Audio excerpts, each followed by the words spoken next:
First off tonight, let's look at, well, something that isn't a shocker to Infowars.com viewers, but is shocking people in the UK media and the US media. The story is starting to get really big.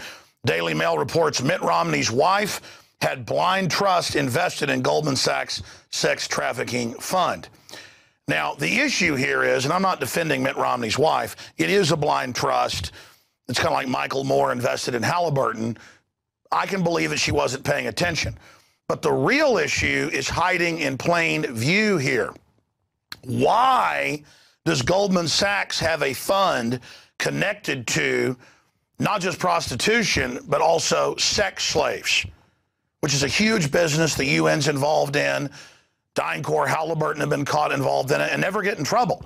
I mean, I challenge you to just go do some basic researches like Halliburton, DynCorp's sex slavery, child sex slavery, UN sex slavery, children's sex slavery.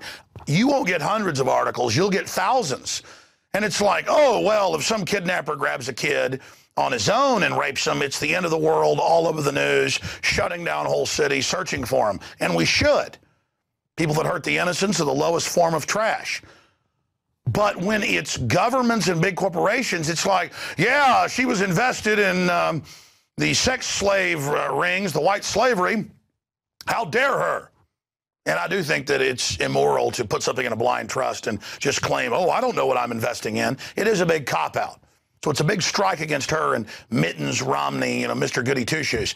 But the larger issue is, why is it the media asking, why does Goldman Sachs, one of the most criminal organizations on the face of the world, top of the pyramid of the New World Order, pushing carbon taxes, all of it, why aren't they in trouble for being invested in all of this? So that's just a small tidbit of it. It reminds me of when Senator Graham from Texas got caught, you know, financing porno movies, and he was Mr. Christian, Mr. Conservative. But that was with full-grown women. And so I didn't make that big a deal out of it. But this, when you're talking about sex slavery, which is these poor women in Europe think they're getting a job, they get kidnapped basically, pimps control them, but now they're doing it with underage people, those involved in this need to be executed. The only problem is you can't trust a government that's this criminal and who has been caught framing innocent people in the past. You can't trust them to carry out the death penalty. So I say lock them up or put all these vampires on an island by themselves where there's no children for them to abuse. Incredible. And because we've gotten onto this subject, I thought I'd show you here with the document cam. What this illustrates is the same attitude of too big to fail with Goldman Sachs and JP Morgan creating derivatives and then demanding government with our tax money prop them up. And then they pose as our saviors and say, give up more of our rights. What it points out is too big to fail is also too big to go to jail. And how is Goldman Sachs getting away with this illegal sex trafficking?